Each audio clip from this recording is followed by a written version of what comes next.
Hi, this is Al from TMR Performance. We're going to give you a little video here on how to remove and install the TMR Performance engine and what to do with the stock engine with the parts that are on it that have to go onto the new engine. Okay, what we're going to do right now is we're going to remove these three cross beams here so we can get the exhaust and the engine out of the truck. I have my 10mm wrench and 4mm Allen key.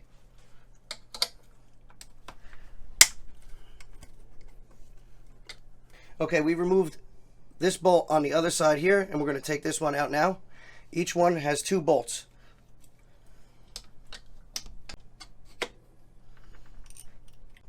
When you remove these, I recommend putting both bolts in the ends so you know which bolts go to which beam. Okay, now we're removing the nut here on the exhaust hanger, followed by the spring and the rubber boot that's at the front of the header.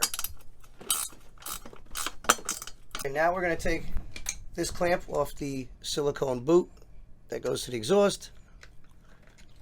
We're going to loosen that real good. And then we're going to remove the spring on the exhaust.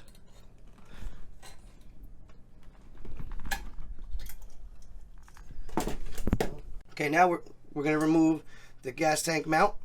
There's a bolt on this side, one on the other side, and also your two gas tank bolts. The reason why we remove this part right here for the gas tank is so we can remove the exhaust. Okay, what we're going to do now is we're going to slide this collar, this boot, onto the header off of the pipe. Just to get it out of the way. Just till it hits the spring mount here. Okay, what we're going to do here is we're going to pull this off the back exhaust bracket, and then we're just going to wiggle this pipe out of the header. Lift it up, and your pipe is out. Now we're just going to remove the air filter. Okay, now we're going to remove the kill wire.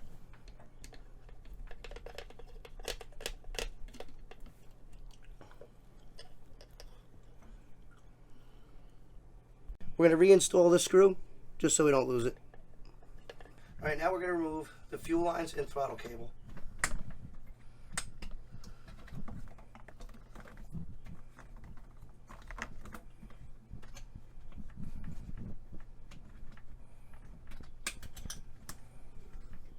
Alright.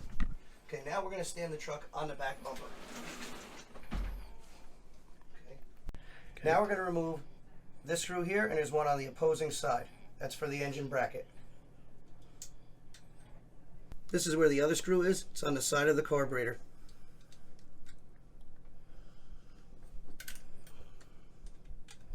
Okay, now we're removing the transmission to engine mount bracket, which is right here. There's three 4mm Allen heads in it. This is the actual part that you're removing, so you know what to look for.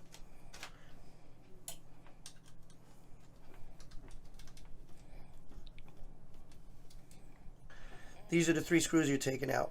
This one, and this one right here.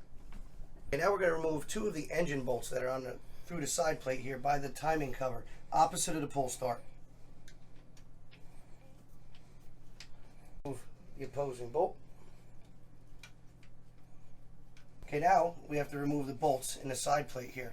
We're going to remove these bolts here, here. Well, this one's already out. This one and this one. And then these four are going to get loosened. On the back of some of these bolts, you will have nuts. Some of them are 10mm and some of them are 8mm. Now we're going to remove the spacers that go between the two side plates. Pop their screws out.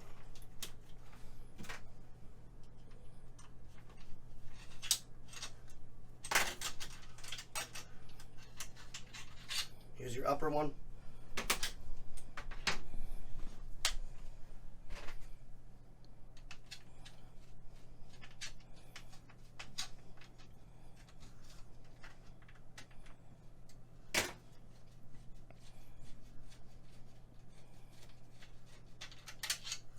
This is what your lower one looks like.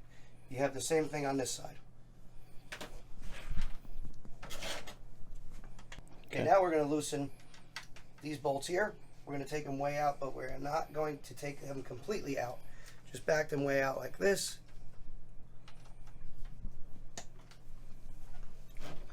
Sometimes the use of a wrench underneath on the cross beam is necessary.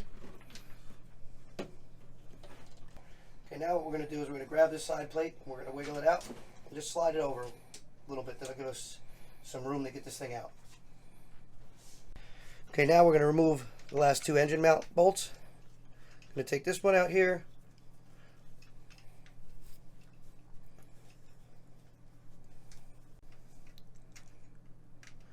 Then we're going to support the engine here while we take the last one out.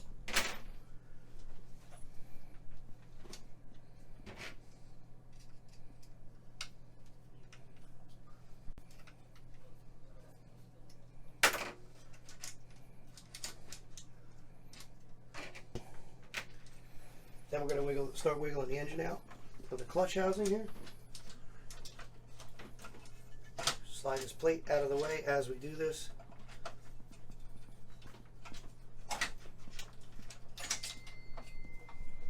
And our engine is out. Now we're going to remove this engine bracket here because we need it for the other engine.